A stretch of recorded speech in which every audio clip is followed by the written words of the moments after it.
वो अलीमा खान साहबा ने मुलाकात की इमरान खान साहब से जेल में, और ये मुलाकात बड़े लंबे अरसे के बाद हुई है। यानी 25 दिन तक इमरान खान साहब से किसी को मिलने की इजाज़त नहीं थी, ना कोई मुलाकातें हो रही थी, ना उनके केसेस चल रहे थे। और ऐसी सूरत हाल में पूरे पाकिस्तान में पाकिस्तान तहरीक इंसाफ के कारकुनों में तशवीश थी।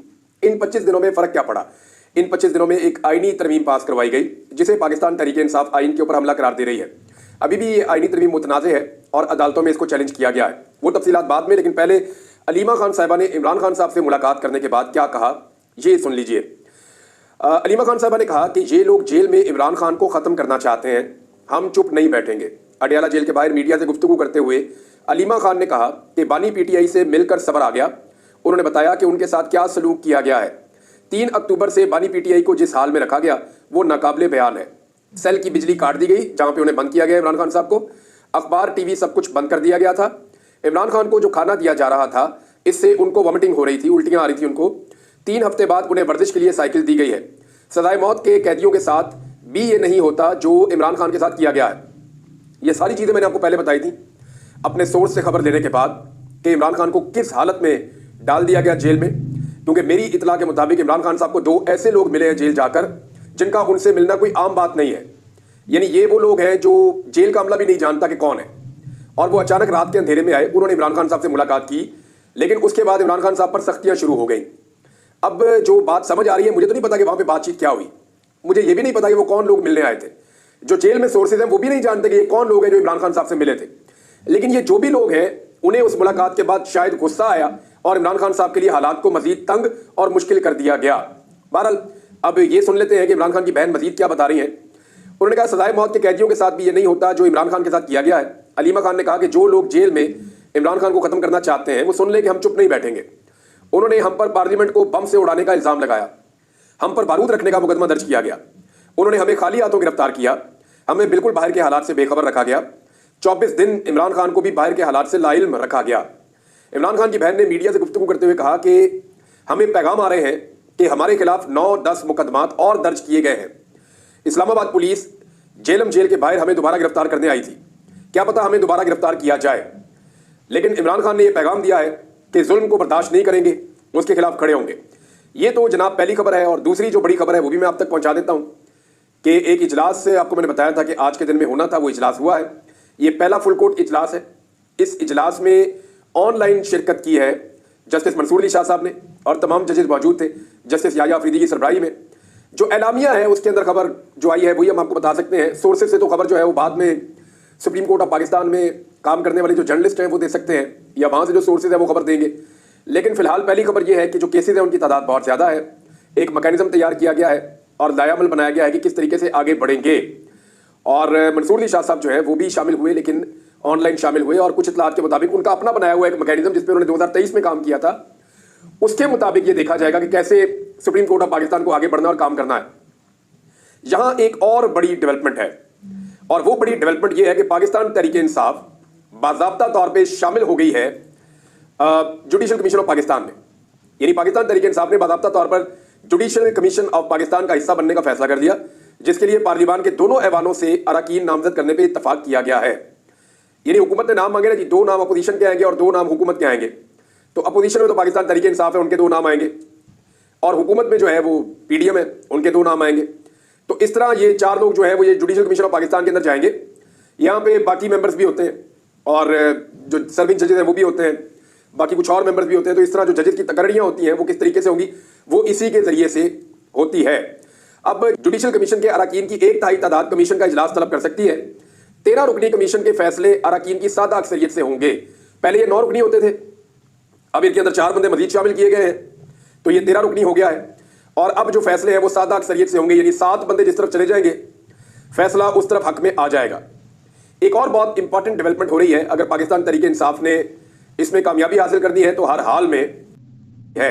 सलमान अकरम राजा की जानिब से दरखास्त दायर की गई और इलेक्शन कमीशन के अरकान को इसमें फरीक बनाया गया, और यह कहा गया कि 12 जुलाई को अदालत ने कहा था, फुल कोर्ट ने यह फैसला दिया था कि ये सीटें पाकिस्तान तहरीक इंसाफ को दी जाएं।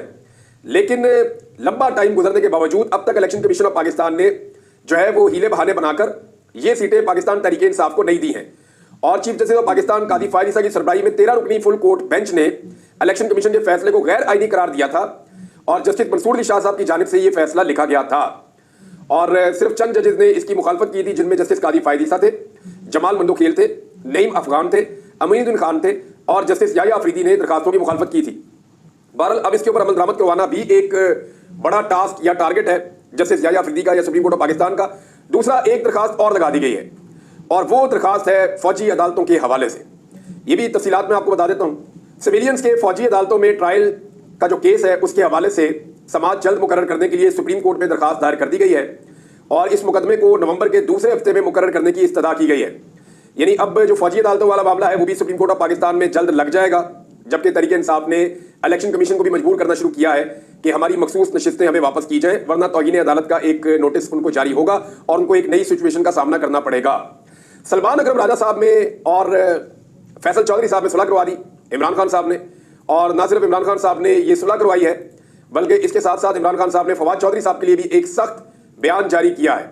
इमरान खान की जानिब से पार्टी और क़यादत के खिलाफ बयानबाजी से फवाद चौधरी को बाज रहने के लिए पैगाम दिया गया है और उसके बाद फवाद चौधरी साहब ने मुंह पे उंगली वाला एक इमोजी जो है वो ट्वीट किया और उन्होंने कहा ठीक है मैं आप खामोश रहूंगा। और फवाद चौधरी साहब बहुत सख्त ज़बान इस्तेमाल कर रहे थे पाकिस्तान तहरीक इंसाफ की क़यादत के खिलाफ, लेकिन अब इमरान खान साहब ने उन्हें सख्ती के साथ मना कर दिया, जबकि उनके भाई की सुलह करवा दी है सलमान अकरम राजा साहब के साथ और उन्हें भी हिदायत की है कि वो पार्टी पॉलिसी के मुताबिक रिएक्ट करें और पार्टी पॉलिसी के मुताबिक चले। जो 26वीं आईनी तरमीम हुई है नादरीन, उस 26वीं आईनी तरमीम को लेकर सुप्रीम कोर्ट ऑफ पाकिस्तान में मजीद दरखास्तें दायर कर दी गई हैं। आबद जुबैरी साहब जो साबिक सदर सुप्रीम कोर्ट बार हैं और उन्होंने भी ये दरखास्त दायर की है 6 मजीद सीनियर वकला के साथ मिलकर, जबकि बलूचिस्तान बार काउंसिल ने भी दरखास्त दायर कर दी है। तो 26वीं आईनी तरमीम के खिलाफ वकला कानूनी रस्ता इख्तियार कर रहे हैं और इसमें वकला में रद्द-ए-अमल भी मौजूद है। दूसरी जानिब जो कल इलेक्शन होने जा रहा है सुप्रीम कोर्ट बार एसोसिएशन का, वो इसी बुनियाद के ऊपर खड़ा है कि किसने आइन के ऊपर हमला बर्दाश्त किया और किसने अदलिया को कमजोर करने की साजिश का हिस्सा कौन बना। तो अब देखते हैं कि सुप्रीम कोर्ट ऑफ पाकिस्तान के जो मेंबर्स हैं या जो बड़े वकला हैं पाकिस्तान के, वो आइन और कानून के साथ खड़े होते हैं या अपने जाती ताल्लुकात और अपने जाती मफाद के साथ खड़े होते हैं। यहाँ पे एस्टेब्लिशमेंट की जीत होती है या फिर वकला और आइन और कानून की जीत होती है। ये एक बड़ा सवाल पैदा हो गया है। अयाज सादिक ने एक बड़ा चैलेंज कर दिया और खबरें हर जगह छपी भी हैं कि मैं सुप्रीम कोर्ट ऑफ पाकिस्तान का फैसला नहीं मानूंगा। यानी आपको याद होगा अच्छी तरह कि जो कुछ भी कासिम सूरी के साथ किया गया, जो हालात इमरान खान साहब के खिलाफ पैदा किए गए, हालांकि इमरान खान साहब ने सुप्रीम कोर्ट के तमाम फैसले माने थे, लेकिन यहां एक बंदा बबांगे दोहल कह रहा है कि मैं सुप्रीम कोर्ट ऑफ पाकिस्तान का फैसला नहीं मानूंगा, मखसूस नशिस्तों वाला। अब ये अयाज सादिक साहब का कहना है, लेकिन इलेक्शन कमीशन ऑफ पाकिस्तान वहां से कुछ खबरें सोर्सेज के जरिए आ रही हैं कि इलेक्शन कमीशन ऑफ पाकिस्तान बजाय इसके कि किसी और मुसीबत में अपने आप को डाले, इलेक्शन कमीशन शायद मखसूस नशिस्तों का जो फैसला है वो पाकिस्तान तहरीक इंसाफ के हक में करके फुल कोर्ट के फैसले के मुताबिक अमल दरामद कर दे। ऐसे में ये सारा बोझ जो है वो अयाज सादिक पे पड़ जाएगा और अगर अयाज सादिक नहीं मानेंगे तो उन्हें तौहीन अदालत की कार्रवाई का सामना भी करना पड़ेगा और अयाज सादिक साहब को अपनी सीट से हाथ धोकर घर भी जाना पड़ सकता है। वैसे शरीफ खानदान का कोई पता नहीं है वो अपने आप को हीरो बनाने के लिए या एक नई लड़ाई खड़ी करने के लिए अयाज सादिक की कुर्बानी दे दें, क्योंकि उंगली कटा के शहीदों में नाम लिखाने की इनकी एक पुरानी आदत है। नवाज शरीफ साहब जो है वो अमेरिका पहुंच गए, यानी बरतानिया से निकले अमेरिका, वहां पे भी साफियों ने उन्हें नहीं छोड़ा। साफी ने पूछा कि मियां साहब आप तो पाकिस्तान गए थे वज़ीर आज़म बनने, तो अब आप वैसे ही आ गए वापस और अब आप अमेरिका जा रहे हैं। तो मियां साहब ने कहा कि अमेरिका जाने से पहले कोई ये सवाल पूछना जरूरी था। सवाल का जवाब नहीं दिया नवाज शरीफ ने, एज इट इज हमेशा की तरह सवाल का जवाब नहीं दिया। नवाज शरीफ से यानी सवालात ये होने चाहिए कि यास्मीन राशिद साहिबा ने आपको 70,000 से शिकस्त दी और आप जाली फार्म 47 पे आधी रात को आरओ बदल के आप वहां पे एमएनए बन गए और आज आप उसी तरह पाकिस्तान वापस आ गए हैं, जबकि वही यास्मीन राशिद जो जेल में आपका ख्याल रखती थी, उसी यास्मीन राशिद को आज जेल में आप छोड़कर आ गए हैं। तो मियां साहब से तो सवालात होने चाहिए, लेकिन मियां साहब फिलहाल अमेरिका जा रहे हैं और हो सकता है कोई इलाज हो उनका या वहां पे कोई और इलाज ढूंढने जा रहे हों। आने वाले दिनों में पता चल जाएगा कि मियां साहब अमेरिका में क्या कारनामे करते हैं। बहरहाल कादी फायद ईसा ने बरतानिया पहुंचना है और बरतानिया में जो पाकिस्तानी है उन्होंने ये देखें अजीबोगरीब किस्म के पोस्टर्स जारी कर दिए हैं और ये डोनट बीच में एक बनाया हुआ है और उनका ये कहना है कि वो कादी फायद ईसा के खिलाफ एहतजाज करेंगे। कादी साहब को एक बेंच का हिस्सा बनाया गया, इससे पहले जस्टिस आयशा मलिक साहबा को भी बनाया गया था। तो कादी साहब बरतानिया पहुंचेंगे, एक हफ्ता वो बरतानिया में रुकेंगे। अब इस बीच में उन्हें पाकिस्तानियों का सामना करना पड़ेगा। कादी साहब ने जितना जुल्म पाकिस्तानियों के ऊपर किया है, जितना जबर पाकिस्तानियों के ऊपर किया है, जितनी फस्तायत पाकिस्तानियों के ऊपर ढाई है, जितनी नाइंसाफी पाकिस्तानियों के साथ की है, तो पाकिस्तानी जो है वो नाको नाक भरे हुए हैं और कादी फायद ईसा साहब पे बहुत गुस्से में। अब देखना यह है कि कादी फायद ईसा साहब जाते हैं तो पाकिस्तानियों का रद्द-ए-अमल क्या होता है। बहरहाल पहले से ही मैं ये देख रहा हूं और सोशल मीडिया पे ये चीजें गर्दिश कर रही हैं कि कादी फायद ईसा के वहां पहुंचने के मौके पर भरपूर एहतजाज किया जाएगा। अब देखते हैं कि कादी साहब को कैसी सूरत हाल का सामना वहां करना पड़ता है। एक और चीज है जी, ईमान मजारी साहबा को और उनके शौहर को गिरफ्तार कर लिया गया है। ये इंसाफ के लिए लड़ने वाले मियां बीवी हैं। ईमान मजारी साहबा ने इंसानी हुकूक के लिए बड़ी बुलंद आवाज की है और हमेशा आवाज उठाई है पिसे हुए तबकात के लिए।